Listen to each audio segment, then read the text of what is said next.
Hello everyone. हम लोग आज के वीडियो में केपलर लॉ करने वाले हैं।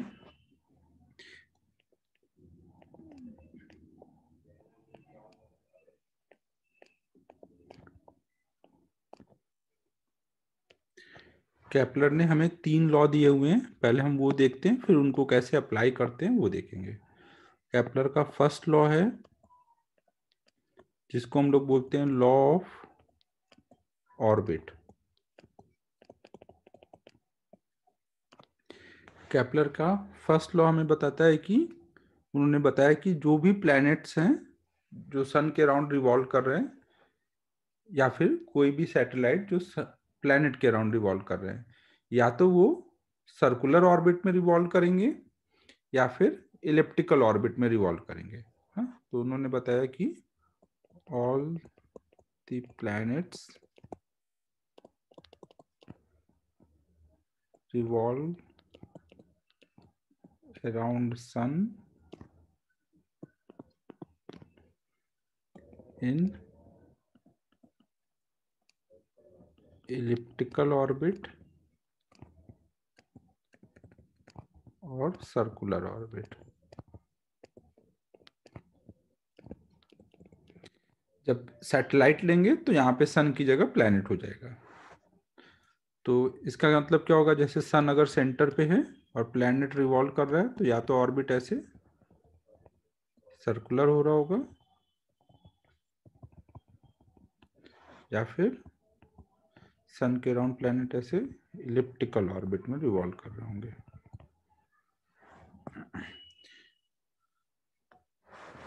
फिर केपलर का सेकेंड लॉ है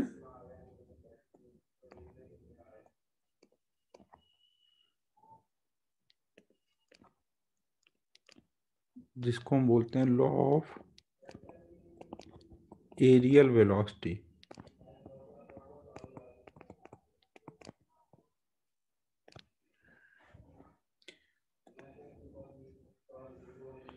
ये लॉ ऑफ एरियल वेलोसिटी क्या है, हमें देखिए पता है कि जैसे मान लीजिए कोई प्लैनेट ऐसे इलिप्टिकल ऑर्बिट में रिवॉल्व कर रहा है, यहाँ पे सन है, प्लैनेट यहाँ पर है, तो सन से प्लैनेट को मिलाने वाली ये जो लाइन होगी इसको हम नाम देते हैं रेडियस वेक्टर ना। ये हमारा है रेडियस वेक्टर। तो जैसे जैसे ये प्लैनेट आगे जा रहा होगा ये रेडियस वेक्टर कुछ एरिया कवर कर रहा होगा। मान लीजिए एक डेल्टा टी टाइम में ये कुछ यहाँ से यहाँ आता है, पॉइंट ए से पॉइंट बी तक आता है, तो इसने कुछ एरिया कवर किया।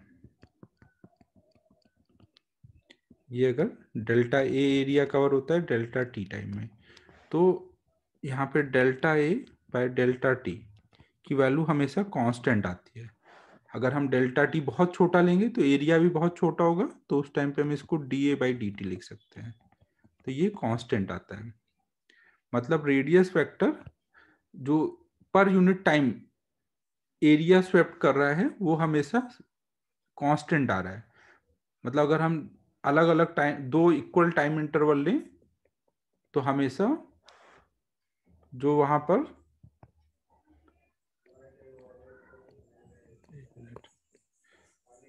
एरिया कवर होगा इक्वल टाइम इंटरवल में वो हमेशा सेम आएगा।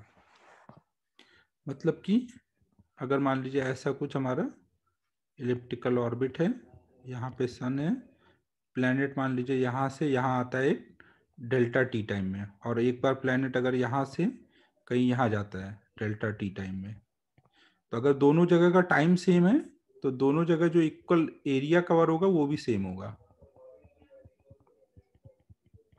ना। अगर ये डेल्टा टी वन टाइम में delta A one area cover हुआ है और इधर डेल्टा टी टू टाइम में delta A two area cover किया है, तो if delta t1 equal to delta t2 then delta a1 will be equal to delta a2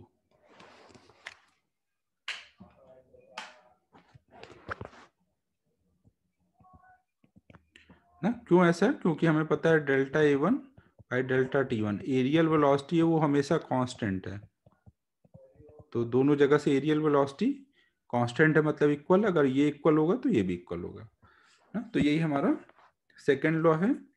second law में क्या बोलता है, area swept by radius vector in equal time interval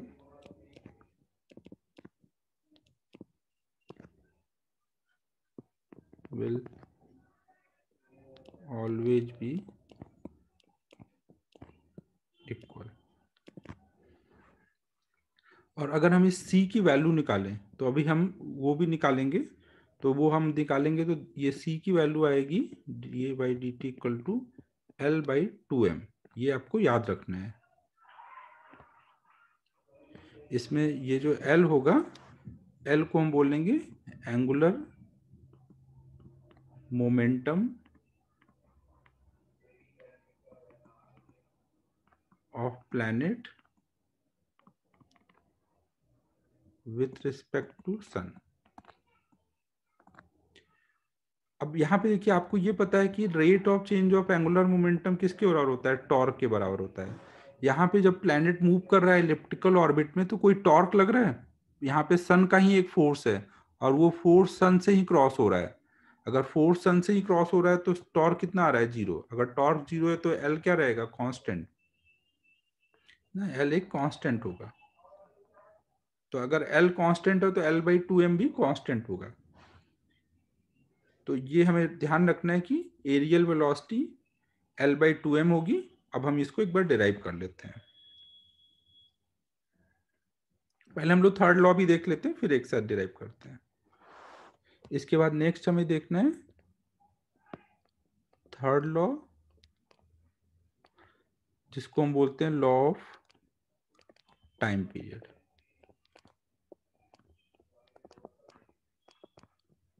law of time period क्या बोलते हैं कि अगर planet circular orbit में घूम रहा है अराउंड सन, तो उसका जो टाइम पीरियड होगा एक पूरा सर्कल कंप्लीट करने का, उसका स्क्वायर प्रोपोर्शनल टू होगा आर क्यूब, जहां आर क्या होगा, रेडियस ऑफ ऑर्बिट।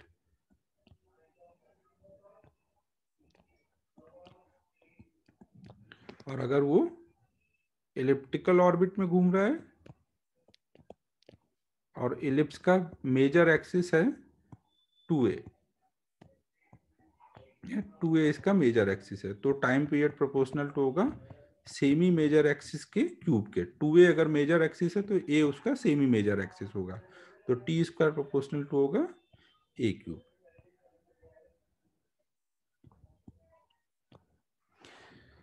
तो अभी हम लोग निकालेंगे सर्कुलर ऑर्बिट में टाइम पीरियड का फॉर्मूला आएगा, ये अभी मैं डिराइव करके दिखाऊंगा। ये वैसे हम लोगों ने इसके पहले वाले लेक्चर में देख चुके हैं, सर्कुलर ऑर्बिट का तो डिराइव कर चुके हैं, इलिप्टिकल का भी मैं डिराइव करूंगा। इलिप्टिकल में टाइम पीरियड आ जाएगा, आर की जगह वहां पे a क्यूब आ जाएगा, सेमी मेजर एक्सिस आ जाएगा। तो ये भी अभी मैं डिराइव करता हूँ। तो पहले हम लोग सेकेंड लॉ का डेरिवेशन देखते हैं।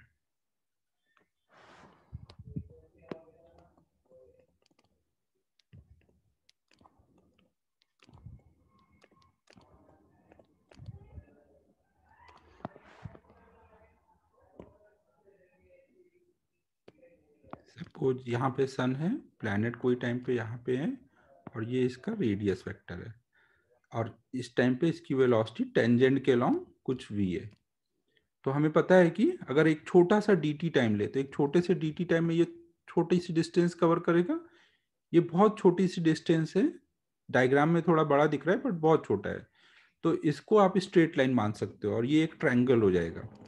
इस ट्रायंगल का एरिया हम निकाल सकते हैं। अगर ये साइड r वेक्टर है और इस साइड को हम बोल सकते हैं ये डिस्टेंस कितनी कवर हुई होगी, अगर वो v वेलोसिटी से जा रहा है तो a से b तक की जो डिस्टेंस कवर हुई dt टाइम में वो कितनी बोलेंगे, a से b तक का जो वेक्टर है उसको बोलेंगे v dt वेक्टर। वेलोसिटी के अलोंग और डिस्टेंस का मैग्नीट्यूड कितना होगा, velocity into time.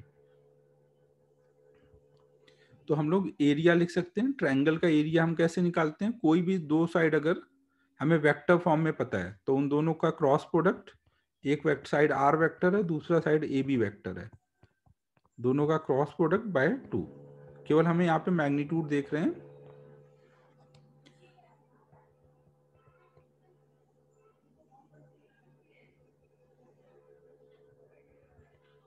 A B की वैल्यू हम डाल देंगे we D T vector,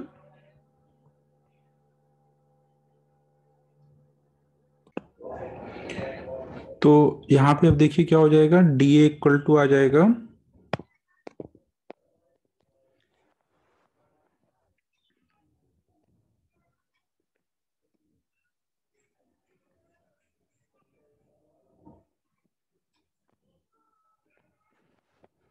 sir, यहाँ पे डी टी स्केलर है ना, तो इसको हम लोग कॉमन निकाल सकते हैं। तो अगर हम इसको कॉमन निकालेंगे तो यहाँ पे आ जाएगा R cross V divided by 2। अब ये स्केलर है, इसको इस साइड कर देंगे तो D A by D T, areal velocity की वैल्यू आ रही है R cross V divided by 2। अगर हम प्लैनेट के मास से ऊपर नीचे मल्टीप्लाई कर दें, एम स्केलर है ना, एम को अंदर ले जाएं, और स्केलर को आप आर के साथ भी रख सकते हैं, वी के साथ भी। तो अगर हम वी के साथ रखते हैं तो एम इंटू वी क्या हो जाएगा, उसका मोमेंटम, और आर क्रॉस मोमेंटम क्या होता है, एंगुलर मोमेंटम, तो ये बन जाएगा एंगुलर मोमेंटम।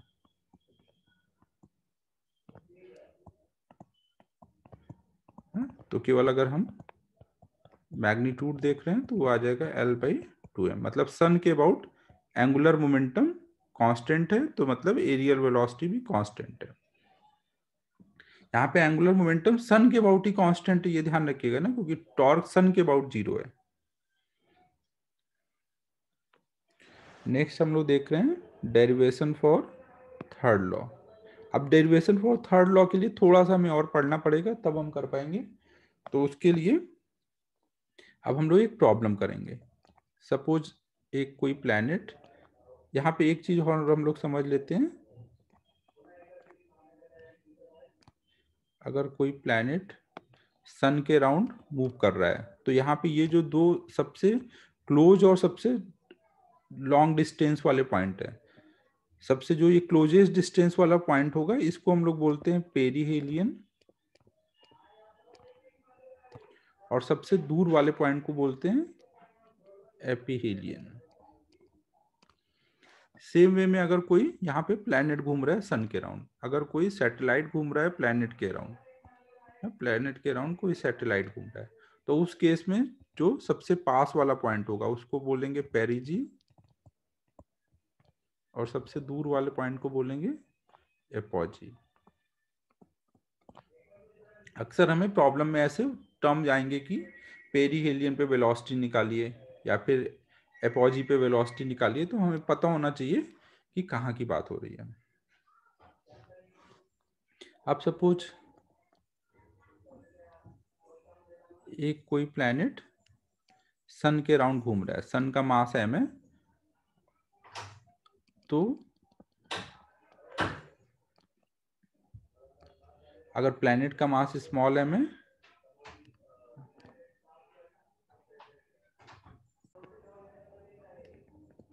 और ये हमारा मेजर एक्सिस 2a है, माइनर एक्सिस 2b है, ये हमारा सेंटर है, तो हमें पता है सेंटर से सन की डिस्टेंस, सन कोई एक फोकस पे होगा, ये पीछे बताना रह गया, यहाँ पे बता देता हूँ।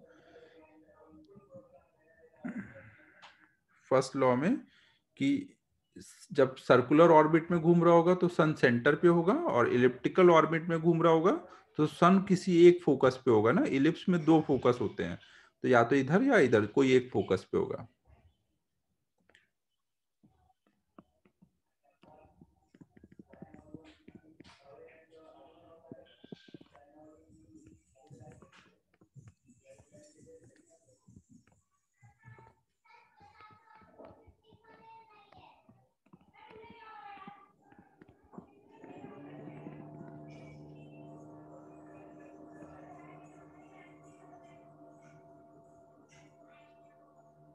Yes, and sun will be at center for circular orbit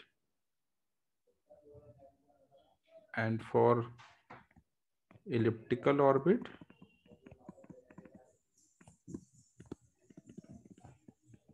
sun will be at one of the focus। और फोकस के बारे में आइडिया नहीं है तो थोड़ा आप मैथ में इलिप्स रिवाइज कर लीजिए ना, या जब पढ़ाया जाएगा तब देख लीजिएगा।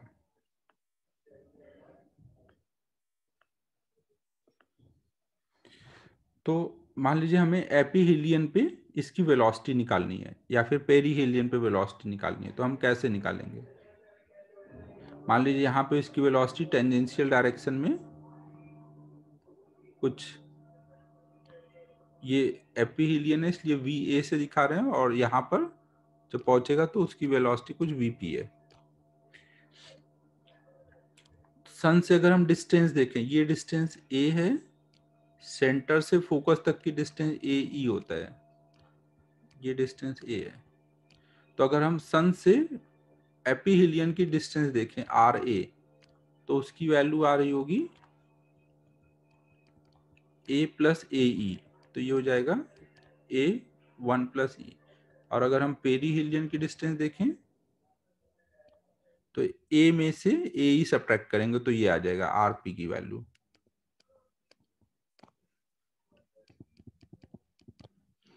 अब हमें पता है कि एंगुलर मोमेंटम यहाँ पे कांस्टेंट होगा सन के अबाउट, तो अगर हम यहाँ का एंगुलर मोमेंटम लिखे तो M V R sine theta, angular momentum क्या होगा M V R sine theta. Sine theta में थीटा भी यहाँ पे कितना होगा 90, तो ये 1 हो गया, बराबर यहाँ के लिए लिखेंगे तो M V P R P sine theta, यहाँ पे भी थीटा 90 है तो यहाँ पे भी 1 हो जाएगा। वी ए हमें निकालना है, आर ए की वैल्यू हमें पता है 1 प्लस ई है, और आर पी की value A into 1 minus E है, तो ये कट जाएगा V A 1 plus E equal to V P 1 minus E ना, ये एक इक्वेशन आ जाएगी। फिर एक इक्वेशन हम लोग एनर्जी कंजर्वेशन से लिख सकते हैं। हमारे पास यहाँ पे ध्यान रखिए वीपी और वीए और वीपी दो अननोन है, तो हमें दो इक्वेशन चाहिए। तो अब हम लोग एक यहाँ और यहाँ के लिए एनर्जी कंजर्वेशन लगाएंगे। एनर्जी एट एपीहीलियन बराबर होगा एनर्जी एट पेरीहीलियन ना, क्योंकि यहाँ कोई फ्रिक्शन वगैरह प्रेजेंट नहीं है, केवल ग्रेविटेशनल फोर्स है, उसमें टोटल एनर्जी कंजर्व रहेगी। तो काइनेटिक और पोटेंशियल का सम बराबर होगा पेरीहीलियन पे काइनेटिक और पोटेंशियल का सम। काइनेटिक हम बोलेंगे half M V A square, और पोटेंशियल बोलेंगे minus G M M upon में डिस्टेंस, डिस्टेंस कितनी है 1 plus A into 1 plus E. Same way में पेरीहीलियन पे हाफ एम